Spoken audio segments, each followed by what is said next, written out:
ప్రతి language big బాస్‌లా ఒక్కొక్క winner ఉంటాడు. అంటే ఇప్పుడు హిందీలో, లేకపోతే తెలుగులో, లేకపోతే కన్నడలో, తమిళ్‌లో ఏ లాంగ్వేజ్‌లో అయినా గానీ ఒక్కొక్క బిగ్ బాస్ విన్నర్ ఉంటాడు. సో, ఆ విన్నర్ ఎట్లా అంటే అలాంటి విన్నర్స్ నెవర్ బిఫోర్ అన్నమాట. సో, చూసే ఆడియన్స్‌కి ఏమనిపిస్తదంటే అబ్బా! ఇలాంటి విన్నర్ ఇంకెప్పుడు రాడురా అన్న విధంగా ఉంటది. సో, అలాంటి విన్నర్స్ నెవర్ బిఫోర్. సో, అలాంటి విన్నర్స్ గురించి నేను మాట్లాడుకుందాం. అంటే ఇక్కడ నేను చెప్పబోయే ఏంది కాన్సెప్ట్ ఏందంటే ఒక్కొక్క విన్నర్‌కి నేను ఇట్లా కంపేర్ చేసి చెప్తలేను. ఎవరి స్టైల్ వాళ్ళది, ఎవరి యూనిక్ వాళ్ళది, ఎవరి క్యారెక్టర్ వాళ్ళది. కాకపోతే విన్నర్ ఎవరైతే అయిండో ఆ విన్నర్స్ అంటే తెలుగులో అయినా, కన్నడలో అయినా, హిందీలో అయినా అలాంటి విన్నర్స్ ఇంకా ఆ సీజన్‌లో ఇంతవరకు రాలేడు, ఇగ రాడరేమో అన్న విధంగా ఉంటారు ఆ విన్నర్స్. సో, అలాంటి విన్నర్ గురించి మాట్లాడుతున్నాం. సో, ఇప్పుడు కన్నడ బిగ్ బాస్‌లో చూసుకుంటే గిల్లీ నట. ನಿಂತ್ಕೋಬೇಕು ಹಂಗೆ ಸರಿಯಾ ಹೀಗೆ ಡಮ್ಮ ಡುಮಿಲ್ ಡಕ್ಕ ನೀನ್ ಕ್ಯಾಪ್ಟನ್ ಆಗೋದ್ ಪಕ್ಕ ಅಲ್ಲ ಅಂತ ನಾನ್ ಕ್ಯಾಪ್ಟನ್ ಆಯ್ತೀನಿ ಬಿಡು, ಅದ್ ಬೇರೆ ಪ್ರಶ್ನೆ. ಆಮೇಲೆ ಇದು ಕಾಲು ಪೊಸಿಷನ್ ಮೇನ್. సో, ఆయన 1996 అండ్ ఏప్రిల్ 5 అనుకుంటా అప్పుడు జన్మించిండు. ఒక మండ్య అనే చిన్న డిస్ట్రిక్ట్‌లో జన్మించిండు. సో, ఆయనకున్న ప్యాషన్ ఏదైతే ఉన్నదో, సో, ఆయన స్ట్రెంత్ ఏదైతే కామెడీ ఉన్నదో, ఆ కామెడీ చేసుకుంటూ రీజియన్ ప్రాంతంలో ఉంటది కదా! సో, అక్కడ చిన్న చిన్న కామెడీ చేసుకుంటూ అండ్ ఇదేమంటారు కిలాడి కామెడీస్ అనే ఒక షో ఉంటది. Comedy show. అందులో తను రన్నర్ అప్ వచ్చిండట. సో, తన కామెడీ కెరియర్‌ని కొనసాగిస్తూ ఒక కంటెంట్ క్రియేటర్‌గా తన కెరీర్ స్టార్ట్ చేసిండు. అక్కడ వెబ్ సీరీస్‌లో చేసి చిన్న చిన్న షోస్ నుంచి మూవీస్‌లో చేసే స్థాయికి ఎదిగిండు. తన చిన్న డిస్ట్రిక్ట్‌లో పుట్టి ఒక వ్యవసాయ కుటుంబంలో పుట్టి. సో, ఇది మనం అప్రిషియేట్ చేయాల్సిన విషయం ఇది. ఒక చిన్న కుటుంబంలో పుట్టి నేడు బిగ్ బాస్ సీజన్ అంటే లాస్ట్ సీజన్ ఉన్నాయి మొన్న అయిపోయిన సీజన్ బిగ్ బాస్ సీజన్ 12లో ఒక విన్నర్‌గా నిలిచిండు. సో, విన్నర్‌గా నిలిచిండు ఆయన ప్రత్యేకత ఏమున్నదని మీరు అనుకోవచ్చు. సో, ఆయనకు ఆయనకు వచ్చిన ఓట్స్ ఎన్ని తెలుసా? అక్షరాల 58,00,00,000. అంటే మన ఇండియా మొత్తం మీద హైయెస్ట్ ఓట్స్‌తో విన్ అయిన విన్నర్ ఎవరైనా ఉన్నారా బిగ్ బాస్‌లో అంటే గిల్లీ నటనే. సో, ఆల్మోస్ట్ ఆయనకు ఒక 80% జనాలు ఎవరైతే ఉన్నారో కర్ణాటక ఆయనకే ఓట్స్ ఏసిండంట. సో, అంత హైయెస్ట్. సో, ఇది ఏందంటే తను జస్ట్ కామెడియన్‌గా ఎంటర్ అయ్యిండు. మళ్ళీ ఇంకేందంటే ఒక కామెడియన్ ఉంటాడు. ఆ షోని ఎంటర్‌టైన్‌మెంట్ చేయగలుగుతాడు కానీ విన్నర్ కాలేడు అనే సెంటిమెంట్ కొన్ని కొన్ని రాష్ట్రాల్లో ఏదైతే ఉన్నదో, స్పెషల్లీ మన దగ్గర ఇంకేదైతే ఉన్నదో, సో, ఆ సెంటిమెంట్‌ని తను బ్రేక్ చేసిండు. సో, ఆ సెంటిమెంట్ బ్రేక్ చేసి ఒక కమెడియన్ తలుచుకుంటే విన్నర్ కూడా కాగలుగుతాడని తను నిరూపించిండు. సో, అది చిన్న చితక కాదు అప్రోక్స్ 58,00,00,000 ఓట్స్‌తోని. సో, స్టిల్ ఈయన నంబర్ 1. సో, తన కామెడీతోని జనాలను అర్నించిండు. అండ్ ఫ్రెండ్‌షిప్ లెవెల్‌కొస్తే తన ఫ్రెండ్ ఎవరైతే కావ్య ఉన్నదో ప్రతి సిట్యుయేషన్‌లో తనకు స్ట్రాంగ్‌గా నిలబడ్డాడు. సో, ఇది జనాలకు నచ్చింది. అండ్ ఇంకా తన జెన్యూనిటీ. సో, కామెడీ చేసినవాడు కామెడీ కాకుండా when it's come to that friendship, ఆ ఫ్రెండ్‌షిప్‌కి ఇంకా 100% తనకు న్యాయం చేసిండు. సో, ఈ మొత్తం మీద తన జెన్యూనిటీ నచ్చి, తన కామెడీ అంటే నచ్చి ఆల్మోస్ట్ 80% ఓట్స్ కంప్లీట్‌లీ గిల్లీ నటకే పడ్డాయి. సో, మిగతా కంటెస్టెంట్‌లకు గిల్లీ నటకు చూస్తే ఎంత లాట్స్ ఆఫ్ డిఫరెంట్.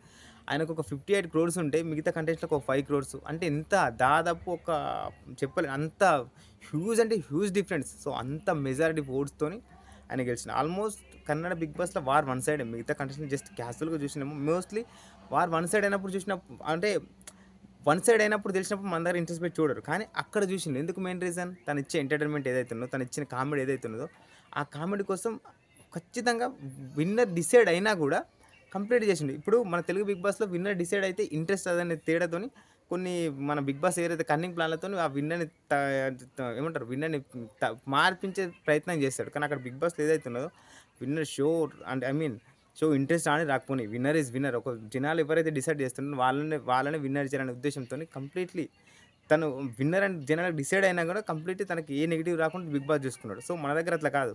విన్నర్ అని తెలిసినప్పుడు వన్ సైడ్ ఉండద్దు బిగ్ బాస్ అని ఉద్దేశంతోని ఆ విన్నర్‌ని డిసైడ్ చేసేది మన బిగ్ బాస్. సో, ఇట్లా అక్కడ జనాల ఒపీనియన్‌కి ఎక్కువ వాల్యూ ఇస్తారు. మన దగ్గర ఇవ్వరు అంతే తేడా. సో, మొత్తం మీద గిల్లీ నట అయితే ఒక హిస్టరీ క్రియేట్ చేసిండు. మొత్తం బిగ్ బాస్ కన్నడలోనే కాకుండా మన ఓవరాల్ ఇండియాలోనే హైయెస్ట్ ఓటింగ్‌తోని విన్ అయ్యి ఒక కమెడియన్ ఎవరైతే ఉన్నారో ఆ కమెడియన్ ఎప్పుడు కూడా కమెడియన్‌గానే ఉంటాడు. హీరో కాడనే ఒక సెంటిమెంట్ ఉంటది కదా కొన్ని కొన్ని రాష్ట్రాల్లో దాన్ని బ్రేక్ చేసి మొత్తం మీద ఒక కమెడియన్ హీరోగా వచ్చాడు. సో, ఇది ఆయన గురించి. అండ్ ఇలాంటి సిట్యుయేషన్ ఏదైతే ఉన్నదో తెలుగు బిగ్ బాస్‌లో ఇంకొక కమెడియన్ ప్లస్ ఒక లేడీ విన్నర్ అయితే బాగుంటది. ఇప్పుడు మన తెలుగు బిగ్ బాస్‌లోకి వస్తే అభిజిత్ 50 ml, నాట్ మచ్. నీ ఒపీనియన్ నీకు ఉంది, it's your right to have that opinion. టాస్క్లా చూసుకోవాల్సింది ఉండేదేమో. నన్ను ఈ వీకెండ్ సార్ అడిగింది బేసిక్లీ తప్పు చేసావా లేదా. It was yes or no. It is yes, తప్పు చేశాను. బట్ ఆ వై ఏంటో నీకు ఈ సీజన్ 4 ఏదైతే ఉన్నదో బిఫోర్ సీజన్ 4 ఆఫ్టర్ సీజన్ 4 అని చెప్పే విధంగా ఉంటుంది. నిజంగా చెప్తున్నా సీజన్ 4 ఎవర్ గ్రీన్ అబ్బా! నిజంగా నాకు ఒక్కనికి కాదు చాలా అంటే చాలా మందికి సీజన్ 4 ఫేవరెట్ సీజన్. ఈవెన్ నాకు కూడా సీజన్ 4 అంటే ఫేవరెట్ ఆల్ టైమ్. ఆ సీజన్ 4ని కొట్టేది ఇంతవరకు రాలేదు తెలుగులో అని నా అభిప్రాయం. అక్కడున్న కంటెస్టెంట్లు అభిజిత్, అఖిల్, సోయల్ అండ్ అవినాష్, అక్కడి నుంచి గంగవ్వ, మళ్ళా దివి అండ్ లాస్య, హరియానా గ్లోరీ, హారిక అబ్బా! కంటెస్టులు సూపర్ అంటే సూపర్. అసలు ఆ సీజనే ఎక్సలెంట్ సీజన్. మెహబూబ్ మళ్ళీ నిజంగా చెప్పాలంటే ఆ సీజన్ ఎవర్ గ్రీన్. అందులో మళ్ళా అభిజిత్ అయితే నిజంగా చెప్తున్నా అభిజిత్ అక్కడ మెయిన్ షో మొత్తం స్టీల్‌తో షో చేసిండు. తను ఎట్లా అంటే తన మెయిన్ అంత ఆ సీజన్‌లో ఆయనకు అంత పాపులర్ అవ్వడానికి మెయిన్ రీజన్ అంటే తన ఒక లీడర్‌షిప్. ఎందుకంటే టాస్క్‌లు వచ్చినప్పుడు మెయిన్ ఒక రోబో టాస్క్ ఉంటది. ఆ రోబో టాస్క్ ఉన్నప్పుడు అందరూ సైలెన్స్ ఉంటారు. కానీ తను ఒక ప్లాన్ ఇస్తాడు. ఏందంటే మనకు ఎట్లైనా ఎలక్ట్రిక్ లేదు కాబట్టి ఒకరిని కిడ్నాప్ చేసి మనం అక్కడి నుంచి చార్జ్ తీసుకుందామని ఒక చిన్న ప్లాన్ ఇస్తాడు. అది ఆ గేమ్‌లో తనకు టర్నింగ్ పాయింట్. ఆ పాయింట్ ఎప్పుడైతే ఇచ్చిండో మాస్టర్ మైండ్ అభిజిత్ అని ఆయనకు పేరు పడేసింది. ఇదే కాకుండా ఎప్పుడైతే when it's come to the నామినేషన్‌లోకి వస్తారో నామినేషన్‌కి వచ్చినప్పుడు తను డిపెండింగ్ స్కిల్స్ అయినా కానీ లేకుంటే నామినేషన్ చేసే పాయింట్స్ అయినా కానీ ప్యూర్ జెన్యూనిటీ అసలు నిజంగా చెప్పాలంటే అట్లా చెప్పేటట్టు ఉండదు. అంత హైలైట్ పాయింట్ పెట్టాడు. అసలు డిపెండింగ్ స్కిల్స్ వస్తే అబ్బా! అభిజిత్‌కు ప్లస్ అఖిల్‌కు ఆ రైవల్రీ అసలు నాకు తెలిసి తెలుగు బిగ్ బాస్ హిస్టరీలో దట్ ఈస్ ద బిగ్ అంటే బెస్ట్ రైవల్రీ నాకు తెలిసైతే. అంత బాగుండేది వాళ్ళిద్దరి రైవల్రీ. సో, అలాంటి రైవల్రీ మనం ఇంతవరకు మన ఏ సీజన్‌లో అయితే ఇంతవరకు జరిగిన 9 సీజన్‌లో ఏ సీజన్‌లో చూడలేం. సో, అదే లాస్ట్ అండ్ ఫైనల్ రైవల్రీ నాకు తెలిసైతే. అలా ఉండాలి ఈ షో అంటే. సో, నువ్వనేనట్టు తగ్గపరున్న షో ఏదైనా ఉన్నదంటే అంటే రన్నర్‌కు ప్లస్ అండ్ విన్నర్‌కు అది సీజన్ 4 ఆ సీజన్ 4 ఇది ముఖ్యంగా అక్కడ అభిజిత్ ఏందంటే చూడ్డానికి మనిషి క్లాస్‌గా ఉండేటోడు. క్లాస్‌గా ఉన్నప్పటికి తను మాట్లాడే మాటలు చెప్పే పాయింట్ ఏదైతే ఉందో కంప్లీట్‌లీ ఊర మాస్. తనిచ్చే ఎలివేషన్ ఏందంటే ఒక్క పాయింట్‌లో కూడా తగ్గే విధంగా లేదు. అంత జెన్యూనిటీ ఉండేది. ఇంకేందంటే ఫ్రెండ్‌షిప్ లెవెల్‌కొస్తే తనకు హారికకు మరియు లాస్యతోని లేదా ఇంకా ఆయన నోయల్‌తోని ఎవరైతే ఆయన ఫ్రెండ్‌షిప్ మెయింటైన్ చేసిండో, ఎప్పుడైతే వాళ్ళకి అవసరం వచ్చిందో ఖచ్చితంగా అక్కడ తను స్టాండ్ తీసుకున్నాడు. ఈవెన్ దో ఆయన నోయల్ అయితే ఎప్పుడైతే ఎలిమినేషన్ అయితే స్టేజ్ మీద ఒక పాయింట్ చెప్పినప్పుడు తను ఒక క్వెషన్ ఏస్తాడు. క్వెషన్ ఏసినప్పుడు అండ్ రాజశేఖర్ మాస్టర్ ఇంకొకరు సంథింగ్ ఉంటారు. సో, వాళ్ళు వచ్చినప్పుడు అక్కడ కూడా అభిజిత్ తనకు స్టాండ్ తీసుకొని మన నోయల్‌కు సపోర్ట్‌గా మాట్లాడతాడు. సో, ఇది. సో, గేమ్ లెవెల్‌కొస్తే గేమ్ లెవెల్, మళ్ళా ఇప్పుడు ప్లాన్‌లకొస్తే plan and mastermind and ఫ్రెండ్‌షిప్‌లోకి వెళ్ళేలకొస్తే సపోర్టింగ్. సో, ఇయన్నీ ఉన్నాయి కాబట్టి ఆ సీజన్‌లో నిజంగా చెప్పాలంటే అభిజిత్‌కు పిచ్చి సపోర్ట్ ఉండేది. సో, నిజంగా చెప్తున్నా ఆ సీజన్ 4లో అభిజిత్ ఎవరైతే ఉన్నారో నాకు తెలిసి ఇప్పటివరకు కూడా one of the favourite contestant ఆయన. So, Abhijit 'life is beautiful' అనే మూవీలో ఒక హీరోగా యాక్ట్ చేసిండు. సో, ఆ మూవీ కన్నా 'బిగ్ బాస్' సీజన్ 4లో కచ్చిన చూసినావా అదే ఎక్కువ పేరు తెచ్చిపెట్టింది. సో, ఆ 'బిగ్ బాస్' సీజన్ 4 నుంచే ఆయనకి ఇంకెక్కువ పాపులారిటీ పెరిగిపోయింది. ఎక్కువ ఫేమస్ అయ్యిండు. సో, ఆయన అంత ఇంపాక్ట్ క్రియేట్ చేసిండు. సో, ఇంతకుముందు చెప్పిన విన్నర్స్ ఎవరైతే ఉన్నారో వారు కొద్దిగా క్లాసిక్ విన్నర్స్ అన్నట్టు. క్లాసిక్ కారణాలకు చెందిన విన్నర్స్. కానీ ఇప్పుడు చెప్పబోయే విన్నర్ ఎవరైతే ఉన్నారో ఆయన కంప్లీట్‌లీ ఊర మాస్. తను ఒక్కోసారి టాస్క్‌లో ఎంటర్ అయిండనుకో అవతల ఎంత పెద్ద ప్రత్యర్థి ఉన్నా గానీ భయపడకపోతుండే. అండ్ అవతల ఎవరైతే అపోనెంట్ ఉన్నారో వాళ్ళకి దడ పుట్టించేది. సో, ఆయన ఎవరో కాదు సిద్ధార్థ్ శుక్లా. ए सिद्धार्थ गुंडा तेरे घर में खड़ा है। नहीं अभी तो मैं घर पे किसका लेता घर है? तेरा नहीं घर तो है? घर पे लेता नहीं हाँ? बोलना क्या चाह रहा है What? लेना फिर तो तेरा क्या लेना देता సో, ఈయన 2021లోనో సెప్టెంబర్ 2 అనుకుంటా ఎక్స్‌పైర్ అయిపోయిండు పాపం హార్ట్ అటాక్‌తోని. కాకపోతే ఆయన ఎంటర్ అయిన సీజన్ 13 ఏదైతే ఉన్నదో ఆ సీజన్‌లో తనొక సెన్సేషన్. ఎంత అగ్రెసివ్ అంటే అగ్రెసివ్ ఉన్నప్పటికి కంప్లీట్‌లీ జెన్యూనిటీ. సో, జనాలు చూసేది ఏందంటే నువ్వు అగ్రెసివ్ ఉన్నావా? లేకుంటే ఏ రకంగా ఉన్నావని కాదు. సో, నువ్వు జెన్యూన్‌గా ఉన్నావా? సో, ఒకరికొక క్యారెక్టరైజేషన్ ఉంటది. కొందరు కోపంగా ఉంటారు. కొందరు నవ్వంగా ఉంటారు. సో, కొందరు నవ్వుకుంటేనే కానీ కన్నింగ్ క్యారెక్టరైజేషన్ ఉంటది. కొందరు కోపంగా ఉన్నా జెన్యూనిటీ ఉంటది. సో, ఈ కోవకు చెందినవారు మన సిద్ధార్థ్ శుక్లా.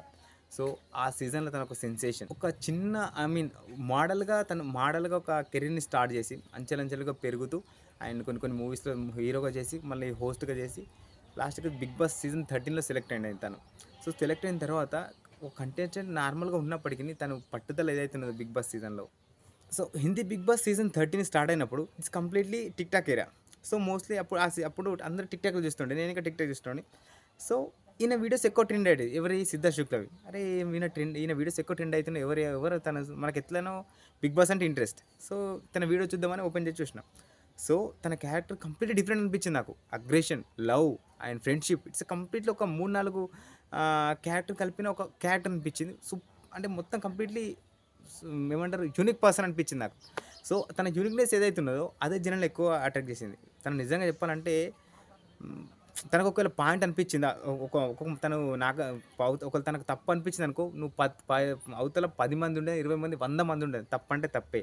ఇన్ కేస్ తను ఒకవేళ రాంగ్ చేసిండా, నేను రాంగ్ చేసిన ఒప్పుకుంటాను. ఇదే మాటని స్టేజ్ మీద మన సల్మాన్ ఖాన్ గారు అక్కడ హోస్ట్ కదా, ఆయన ముందు కూడా అన్నాడు. సో ఆ మాటలకు సల్మాన్ ఖాన్ కూడా ఫిదా.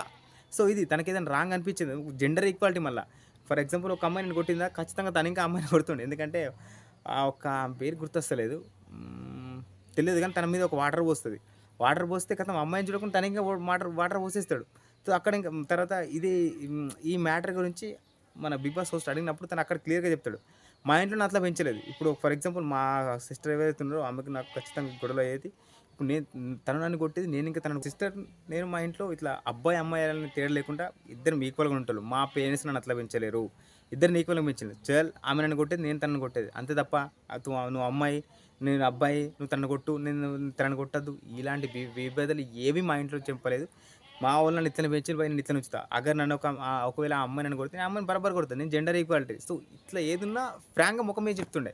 సో ఈ కైండ్ ఆఫ్ ఏమంటారు క్యారెక్టర్ ఏదైతే ఉందో జనాలకు బాగా నచ్చింది. సో ఆ సీజన్ మీద నాకు తెలిసి చాలా రోజుల వరకు బిగ్ బాస్ సీజన్ 13 సిద్ధ శుక్లకు ఏవైతే ఓట్స్ పడ్డాయో అవి హైయెస్ట్ ఓట్స్. సో తర్వాత రీసెంట్గా కొందరు కంటెస్టెంట్లు వచ్చినాం నాకు తెలియదు కానీ, సో ఆ సీజన్లో మాత్రం చాలా వరకు సీజన్ 13 ఏదైతే ఉన్నదో అది హైయెస్ట్ ఓటింగ్ ఉండేది సిద్ధార్థ్ పేరు మీద.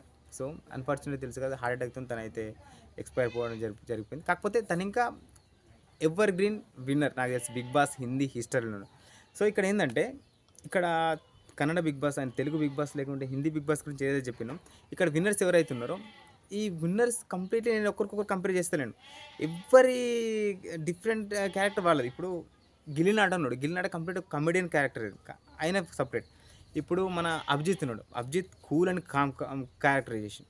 మళ్ళీ మన ఇది సిద్ధార్థ్ శుక్ల కంప్లీట్ అగ్రెషన్ ఉన్నా కూడా డిఫరెంట్ క్యారెక్టర్ అది. సో ఇక్కడ ఉన్న కంటెస్ట్ విన్నర్స్ ఎవరైతే ఉన్నారో ఎవరి ముగ్గురికి నేను కంపేర్ చేసి చెప్తానండి. ఎవరి ఏమంటారు క్యారెక్టర్ వాళ్ళది అండ్ ఎవరి యూనిక్నెస్ వాళ్ళది. కాకపోతే ఈ విన్నర్స్ ఎవరైతే ఉన్నారో జరిగిన ప్రతి వాళ్ళ లాంగ్వేజ్లలో ఈ winners ever green winners. So never before winners అన్నమాట. సో నాకు తెలిసి అయితే జరిగిన సీజన్లో అన్ని సీజన్లలో they are the ever green winners and unique winners నాకు తెలిసి అయితే. సో అలాంటి విన్నర్స్ని ఇంతవరకు రాలేదు కదా, ఇకపైన కూడా వస్తారా లేదా అనే విధంగా వాళ్ళు ఇంపాక్ట్ క్రియేట్ చేసిండు. సో దాని గురించే వీళ్ళ గురించి నేను వీడియో చేయడం జరిగింది. సో ఈ ముగ్గురలో మీ ముగ్గురలో కాదు, మీ లాంగ్వేజ్లలో మీకు ఫేవరెట్ విన్నర్ ఎవరు అనిపించిందో కామెంట్ చేయండి. Thank you. ఒకవేళ ఈ వీడియో మీకు నచ్చుంటే లైక్ అండ్ సబ్స్క్రైబ్ చేయండి.